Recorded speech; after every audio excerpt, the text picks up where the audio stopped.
there must be thought. So, but what do we say? Thank you. So the last Adam came and restored us back to the original plans of God.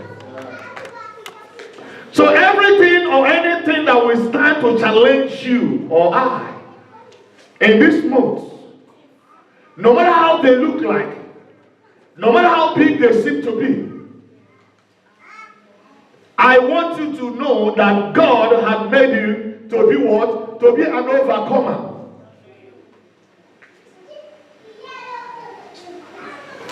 This is not a message you will miss any comma or any full stop in it. Several places in the Bible didn't call us, we didn't say we shall overcome. Is that what the Bible says? No. But the Bible says we are overcomers. Which Bible? Even in Romans 12:21, he says, do not overcome evil with evil, but overcome evil with good. Because you are meant to be an overcomer. In anything. In everything, in every situation. The challenges we are seeing doesn't mean the end. Does not equally mean they are real. The challenges you are facing doesn't mean the end.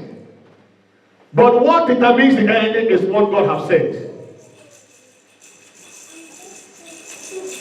That's what determines the end. Not Satan, not your challenges, not your troubles, not my problems. They don't determine the end. God's words determines the end.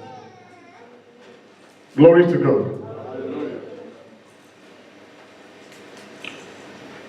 Jeremiah 29. Let's have survey. Let's survey the word of God. We'll have Holy Communion briefly, and we'll have a short meeting. Amen. Today, the service will normally take a little bit longer because of other activities. But nevertheless, we'll not sleep in. Jeremiah 29, verses 11 to 14. This is a popular place. But no, you have never had it this way before. Do I have a reader in this church? For I know the thoughts that I think toward you. God says, for I know. Who? Okay, share friends. Tell me, what is the topic we're treating today? Don't look at your book. The topic we went around and shook hands.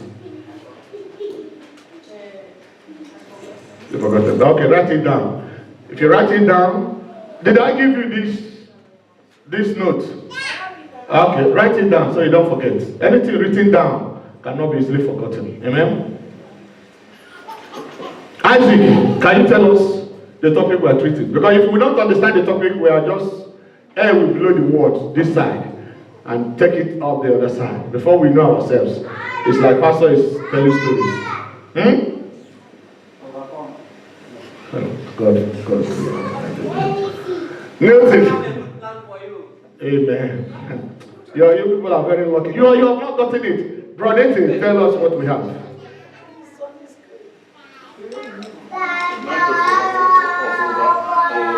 Month of overcomer. Sister Mandy, tell us what we have. You can understand why Christians are not growing. You understand? You can understand. Sister Mandy, tell us. We are not listening. Juliet, tell me.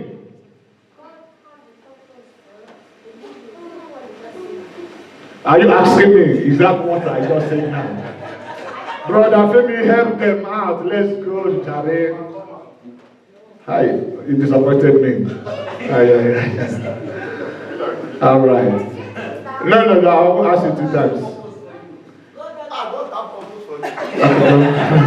said it. Look, I'm taking my 10 minutes only just. God have a purpose for you. You better believe. Brother Odogu, tell us, maybe. Why don't you refer to yourself? God has purpose for me for this year. Brother, okay, can you let them know that? Just show them. So that next time they will learn. God has a purpose for me to overcome. Amen. Put your hands all together for Jesus Christ. All right, Sister Glory. Maybe because if we don't answer this question well, I'm not preaching. Yes. God has a better plans for me, so I better believe. Put your hands together for Jesus Christ. You are all lucky today. Otherwise, we will continue to go around. Even the common sense will tell you where I put it now. Jeremiah 29. Why are you in the church or not here? After spending 3 days praying and come, just you eat before coming to church, then you are already tired before even the pastor starts. Oh. God has a better plans for me, for you. So believe. And I went around, I said, go around and tell everybody, shake hands with everybody. Before I now started to tell you the month we are in. And this month we are in is the month I told you because the month of man, and God have made man to be an overcomer. That was where the overcoming came in. Be in the spirit. Be in the spirit. So can follow, keep up with the pastor while he's preaching. All right, go ahead. So we understood the topic now. God has a better plan for me. So I better believe. For I know the thoughts that I think toward you. God is saying, for I know the type of thought I think towards you. Said the Lord. Mm-hmm. Thoughts of peace Mm-hmm. and not of evil. Thought of peace, not of evil. To give you an expected end. To give you a hope and a future. Does somebody have another translation? Go ahead, if you don't have another translation. Another translation says, to give you future, good future, and a hope. Go on. Verse 12. Then shall you call upon me. Then, if you believe, because we haven't understood it this way, we end up in saying, God has a better plan, or God has a good plan for me. But before the plans God has for you, which when you believe, then what shows you believe, before that plans God has for you will materialize, is number one, then, because you believe, then you can call upon them. Start reading from there. And you shall call upon me. Then you shall call upon me. Is your Bible missing then?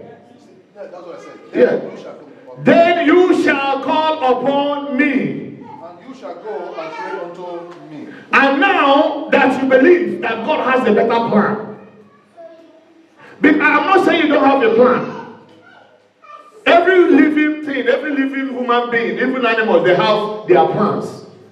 But the plan of God is better than your plans, than my plans. That's why God says, I have a good plan. And if your plans are good, then the plans of God will be better. Because your plans will never be better than that of God have for you.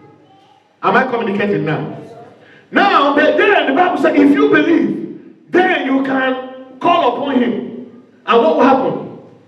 And you shall go and pray unto me. Then you can now go to fellowship. You now can come to Bible studies. You can now kneel down with your family to look unto him, to pray unto him, because you believe that he has a good plan. In the midst of that trouble, in the midst of that problem, in the midst of that situation that looks very obscure, you don't know where to go, you don't know what to do, you have looked up and down, men have disappointed you, the government have disappointed you, anything eyes can see, anything ear can hear have disappointed you, but you reflected, or you reflect, and you remember this Jeremiah 29:11, that God has a good plan for me, to give me a good future, to give me a good ending, to give me a hope in that ending. And then I said, no, instead of me to run up and down, to walk out myself, to stress myself for nothing, I better retire. Then I begin to seek God, seek his presence in prayer, begin to call upon him, and then go ahead. And I will hearken. And God says, because now you have believed that I have a good plan for you, then I will pray, I will hearken. I want you to understand how the Bible works. If you do not believe that God has a better plan in that future, in that situation, if your praying is nothing because you don't believe. Is somebody following me?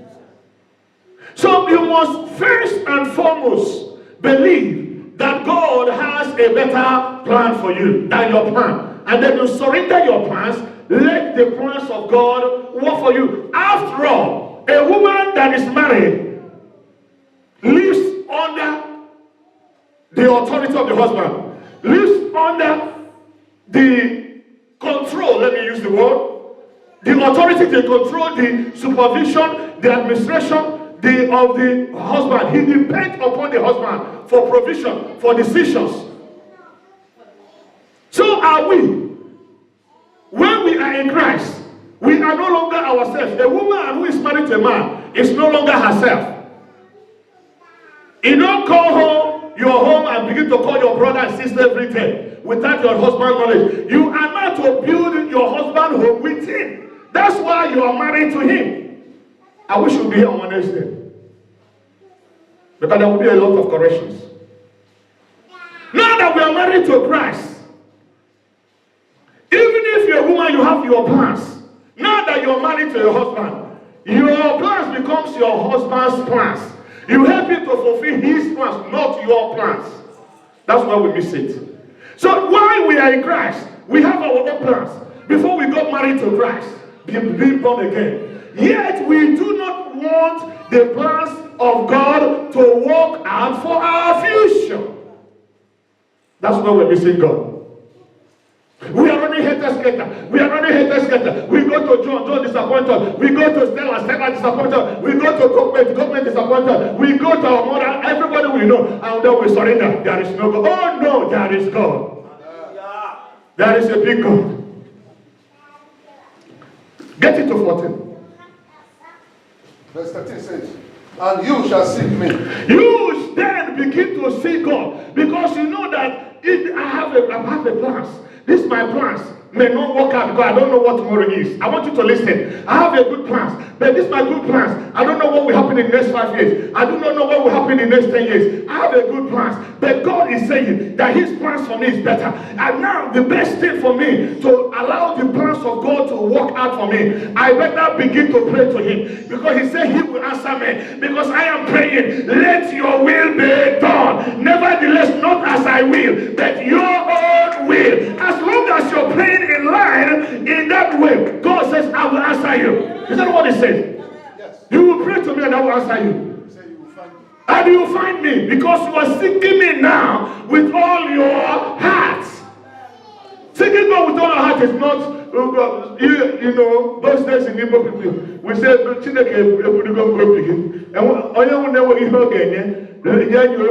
if you don't have anything to offer your heart, no. Seeking God with all your heart means being truthful, being sincere, not having skeleton in your cupboard. Being faithful in every area, being truthful, being honest with God and with man. Don't use number 6. Don't use number 7. Because God is a spirit. If you're not sincere in your spirit man, you can never find God. He said, and you shall find me when you shall seek me with all your heart. And what does verse 14 say? He said, and I will be found of you. And you will be found of God. God will find us equally. We have all scattered in our various ways and manners. But God says, I will find you no matter where you are, when you begin to seek me with all your heart. Glory to God. It has not finished. Listen. And I will turn away away your captivity. And then I will turn away your captivity. We are any man born of a woman, the Bible says, have very few years. And those few years are full of troubles.